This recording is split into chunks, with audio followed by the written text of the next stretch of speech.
to this very special edition of the KJ Masterclass Live, the show which ensures that you profit from your time spent here with experts, either through their industry insights, information, or simply learning from them. And today we have Clint Rusch, award-winning business executive, decorated U.S. Army combat veteran, leader, innovator, team builder, problem solver, so many things and so many capabilities. I'll come to that during the show. Clint, welcome to the show, Clint. Thank you so much. It's great to be here.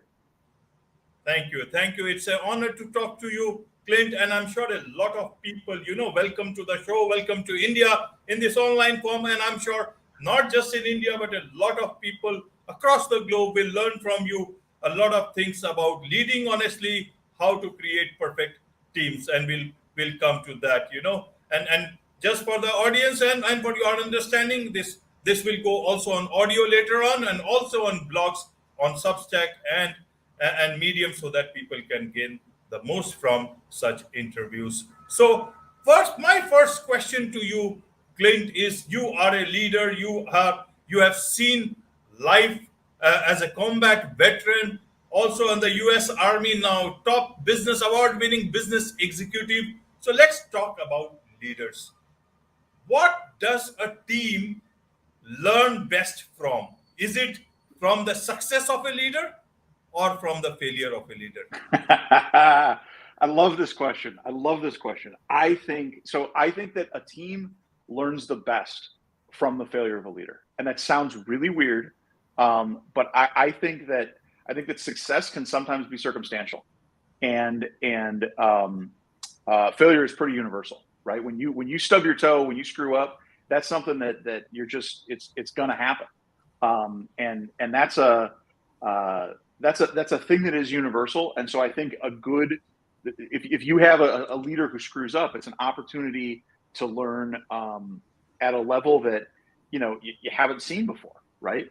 Now, that doesn't mean that it's a good thing for leaders to go aggressively seek out failures, right? That's obviously not the thing. I think there's a tremendous amount of learning that you can get from watching a leader succeed. But I think that, by and large, having a leader who has a failure, it's a huge opportunity for any team member to really reflect internally and to be able to take something away from that. Some of the best learnings that I've had have come from shortcomings of the leaders that I've had the privilege of working with. Right, Clint. So what do teams look for in a leader? And help us understand both because a lot of your learning is also from the Army side, which you have also perhaps used in the corporate world. I don't know how much that can be used in this side of the world, which is a bit different. Sure. But help us understand from that side, what is it that teams generally look for in a leader? And it is not happening. The reason is it's not happening, but the great resignation has happened. Quitting is happening. So in that background, this will help us understand exactly how teams think, how individuals think. I think that great teams, when you have a great team, the thing they are seeking in their leader really is universal. I think it's the same thing that I saw when I was in uniform. It's the same thing that I've tried to practice and preach and live through in business. Oh, lost my camera. Sorry. No problem. It is real life, real show, and that shows that we are real, living, living real. Yeah, exactly. No, I think it's authenticity. It's vulnerability. It's the ability to be honest and be open and accept when things don't go right, and not to, in those moments, try to obfuscate and pretend and it's the willingness to be honest and transparent. And I think, for the last, 10 years, there's been this real hard push in that direction. And I think some people have gotten that right and some people have gotten it wrong. And I think where it's been wrong has been this idea that, being honest and being transparent means denying these things that are universal truths. We want to make money in business, right? We want to make money in business. When in the military, you want to win the war. You want to win whatever conflict you're in, right? If you're, if you're leading a nonprofit, you want to deliver those results. And like, it's not wrong to acknowledge those things, right? It's not a wrong thing to say, hey, listen, we're in the, pharmaceutical space, we're in the, medical space.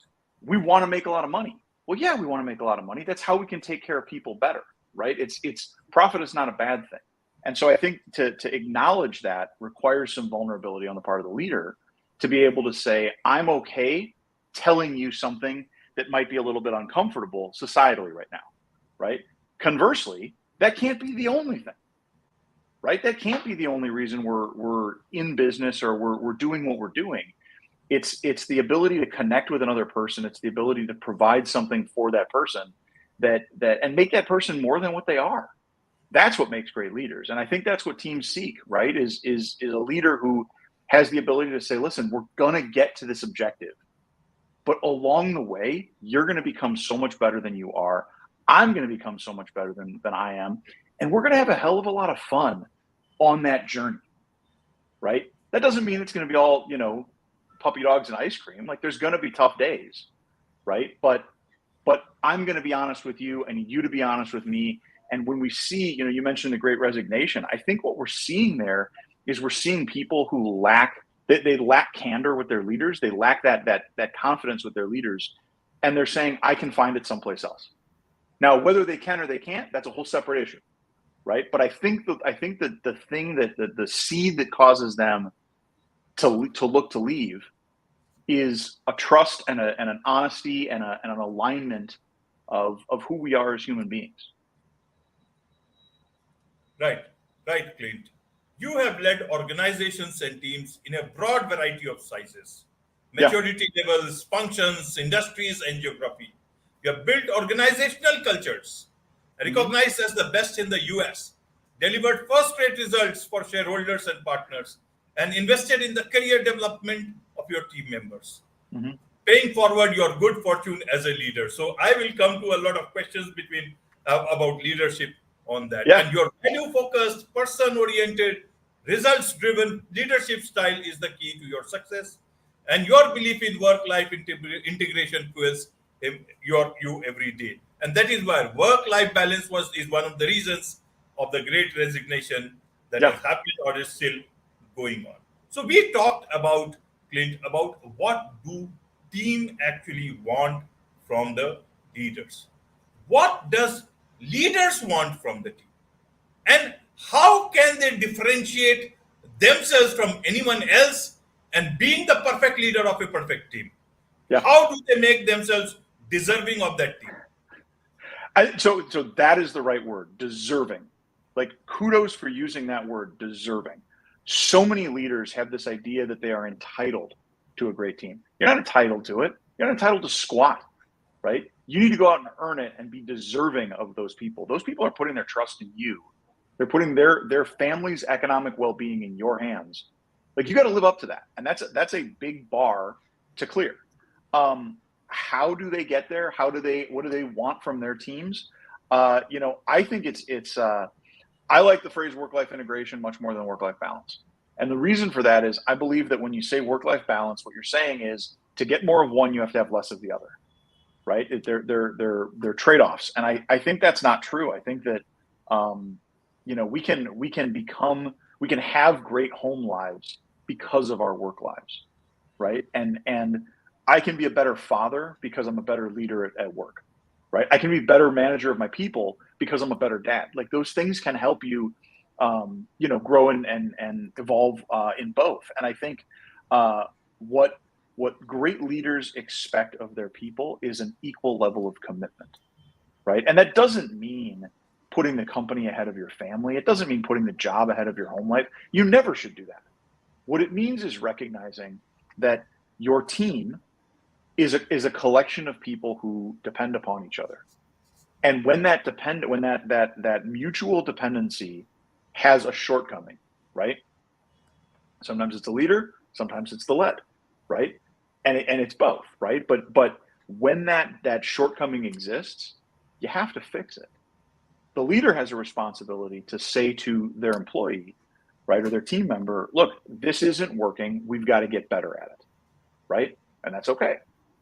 The lead has the responsibility of calling that leader out, right? And so what I think the great thing that like the number one thing that a great leader has is the expectation of candor, right? There are so many leaders who are surrounded by people who just say good things, right? It's the emperor has no clothes thing, right? Oh yeah, this is a great idea. This is a great idea. This is a great idea. No, it's Right. not. It's not a great idea. There's a lot of really bad ideas, right? And like it's important to be listening to the people who know the most and relying on those people. But you can't do that if those people don't have the candor back to you, right? As a leader, I got told when I first got into the military that the worst thing you can ever have is a subordinate who does exactly what you tell them to do. And I thought, well, that's awesome. What do you like? That's exactly what you want. A subordinate that does exactly what you tell them to do. And they said, no, what you want is somebody who does exactly what you meant to tell them to do, right? Like they have the ability to understand what you're trying to accomplish, right? And so I think that's that candor and that mutual exchange. That's the thing that's so important, and that's what I think every great leader seeks. Right. Right. So now let's come to the team again. A perfect Yeah. team. Yeah. How do you constitute a perfect team? Let's look at the military. Even in the team, there are different designations, different roles. The leader, the hierarchy is there. So how do you create that perfection in terms of when there is so much of difference already not in a negative sense but in a positive sense? Yeah. In a business world, the teams, that difference is very stark because that discipline of the army is not there in the business world. Totally You have a different mindset. You can always run away from that. In army, you cannot do that without consequence. And so that thing will still hold on. So how do I look at perfection in a team or create a perfect team when the composition is so different and heterogeneous? How do you build perfection out of such heterogeneity? So I think there's three things that really speak to that, right? The first one is when I hear people talk about how like we feel like this is a family, like we run this thing like a family. No, like hard stop, right? We don't get to choose our family members. We don't, right? You get to choose one family member. That's it, your spouse. Everybody else, it's luck of the draw. Your team at work is a team. It's not a family. It's a team. And a team is people who have chosen to be together. They weren't thrown together by luck. And they've chosen to be together out of a sense of trust and mutual respect, right? It's the ability to win together. So the first thing that I look for when I try to create a perfect team, when I try to create like that incredible team, is somebody who has a belief that they will hold others accountable and expect to be held accountable in return, right? That's you watch championship teams in any sport, and you see them calling each other out on the sidelines. You see them saying, hey, that one was my mistake and I'm going to get better, right? There's no defensiveness. There's a desire to have accountability, right? It's not a family, it's a team. That's the first one. The second one, right, is you talked about the heterogeneous population of employees, right? And the fact that like it is really different. And I think, where we have stubbed our toe societally is that we have viewed like the pursuit of diversity, right, as the end rather than the means, right? The pursuit of diversity is like, we don't want to have a diverse team for the sake of having a diverse team. We want to have a diverse team for the sake of getting different perspectives. You and I have lived incredibly different lives. And so when we look at the same exact occurrence, we're going to see different details. Now, if I'm a leader and I drop my camera a second time, it's okay. It's okay. No problem. No problem. In live shows, unless you there is something which make people know that it is actually a live show. These shows actually show that it is real life. There it is. Yes. Yes. So no problem. No, so you and I see the world differently. And so we're going to see different things about an event, an occurrence, a piece of information, whatever it is. If I don't have your perspective, if all I have is my own perspective, then all I have is my own biases too, right? And there's a detail I'm going to miss. So I don't pursue diversity for the sake of diversity. I don't have a commitment to saying, hey, I'm going to make sure that we have, a team that's 50% men and 50% women and this level of my, no. I'm just going to hire exceptional people, and I'm going to trust that exceptional people don't all look the same. And so as a result, I'm going to get this incredible diversity of perspective, right? I believe so strongly in that diversity of perspective because I've seen it work so well. That's one of the great things that the military showed me, was that this people who view the world through such different lenses can come together to really create a great outcome, right? The third thing that is absolutely essential is to then take those exceptional people and say, it's not okay to disagree. I expect you to disagree. I expect disagreement, right? It's your job to make the decision in the room the best decision, right? The person who just kind of shrugs their shoulders and goes like, well, that's what we're going to do.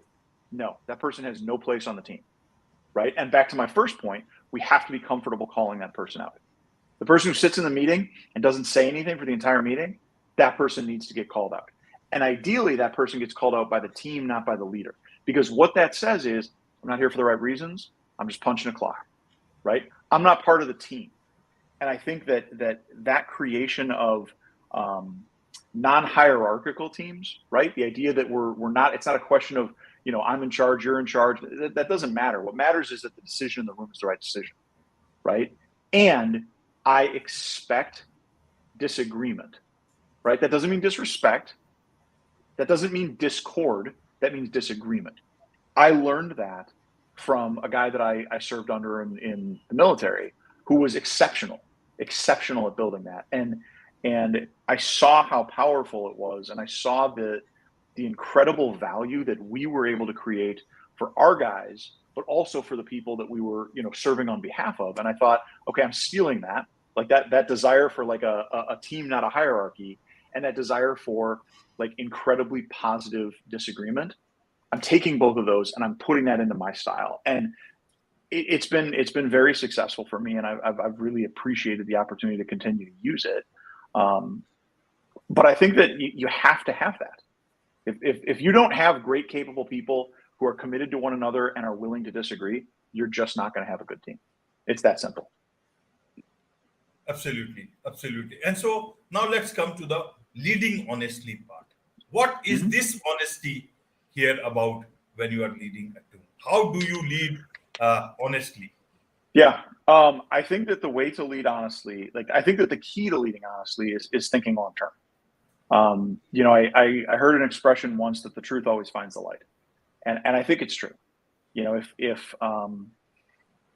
you say something that is untrue with the hope that it will someday become true, right? Or you can figure out a way to make it true, it's just not going to be. It's not. And your people are going to disrespect the things that they're not going to have the respect for your perspective in the future because they know you're lying to them.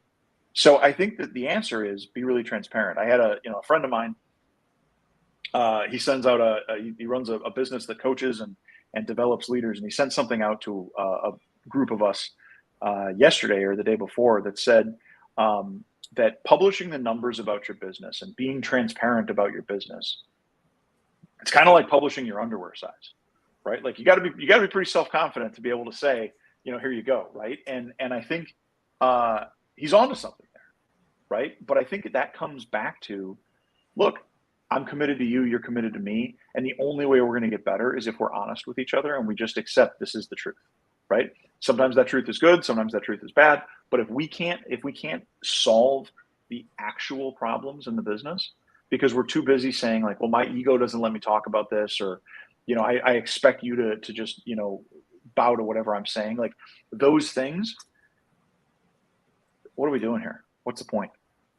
Right? Like the goal of the entire exercise is not to fake it. It's to do it the right way. So I believe very firmly in being transparent and honest. and thinking long term. They're going to find out. Wouldn't you rather be the person who was honest the whole time? Right, right, Clint. And so, in tough times, in crisis times, like it was in COVID, and even in military terms, if you see, there can be very difficult times, Sure. and there can be great failures, maybe because of a wrong call, wrong decision, Yep. or maybe for no fault of yours, external factors. Whose responsibility is to keep the team together? Is it the team's responsibility to ensure that everybody is a leader in themselves to make sure, or is it about the leader who is being, clobbered because there has been a great failure and he is not in the right frame of mind to look at the way he should be looking at, or how do they look at the right things, keep the team together in spite of being made a case of failure in front of the world? Yeah, I think I'm big on saying that we succeed and I fail. Right? When there's a failure, it's on me. Right? As a leader, that's what you carry. You made the wrong call, and that's life.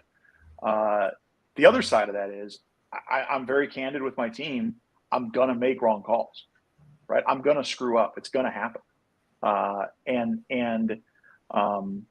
and large, I'm very good at making, and I think humans are very good at making decisions when we have all of the information. If you want to know like what the score is of the games that got played yesterday, well, we've got the information. We can know that, right? We can. Right. That one's easy. The hard part is to know what the scores of the games are going to be tomorrow. And so I think, the ability to effectively gather information is what differentiates those successes from failures, in my experience. That said, when things go bad, right? When there's a downtime, I think that the leader's responsibility is, one, take accountability for it, right? Own that failure. It's your failure, own it, right? Put your name on it. It's yours. And then two, have a plan to fix it, right? Have a plan to fix it. I don't think people are demotivated and depressed by tough times. I think they are demotivated and depressed when tough times don't have an expiration date, right? And I think about, this is such a micro example, but I think about when I was in the Army. One of the things that we, when you're a brand new private and you're screwing up, right? You're doing physical stuff for punishment, right? So you're doing push-ups and whatnot. And one of the things that we had to do was we had to hold our rifle out at, with our arm, at a perfect right angle. And the rifle's like 7 pounds. It's not heavy, right? But you're holding it, and oh my God, it's hurting so much. And it's the fact that like you don't know when it's going to end, right? You're just exclusively dependent upon the guy to say, okay, put your arms down. Now, if he said you're going to hold it out there for 2 minutes or 3 minutes or 10 minutes or an hour, it doesn't matter, because now you can count down to this has an expiration date, right? This has an expiration date. Okay, great. There's hope, right? There's something on the other side of that darkness. And I think it's the leader's responsibility in those moments to say, this is how we get out of this problem. Now, it's the team's responsibility to buy into that vision and hold each other accountable and not allow that negative self-talk to creep in, right? The car's in the ditch, okay? Like we drove into the ditch. Somebody call a tow truck. Let's get it out, but let's not spend our time talking about how the car is in the ditch. Let's get it out and get moving, right? And I think that's the key, is the leader can set that vision, but it's the team that executes it, right? It's the team that says, we're holding each other accountable. We're going to create this internally so that we can deliver it externally. And I think it comes back to talent selection. It comes back to finding those people who recognize it's not a family, it's a team, right? Those people who are exceptional, right? The really, really exceptional talent. And then that willingness to have disagreement and candor. And if you have those things, then it's very easy for that mindset to transition to, okay, look, that's the plan. I'm in. Let's go. Wonderful, wonderful, Clint. You have put all those difficult questions into right perspective, and a lot of learning, a lot of insights. There is Thank much to learn. There is much to learn from you, Clint. And this is one episode is not enough. I'm sure for that people will need to connect with you. And for those people, so how can they learn more about you and also connect with you for professional reasons, for business reasons? What's the best way to do that? Yeah, the best ways to do that, find me on LinkedIn, and then clintrusch.com is the best way to get in touch with me. Absolutely. With this, it's a wrap on this very special edition of the KJ Masterclass Live. Thank you so much indeed for joining us. Thanks for having me, AJ.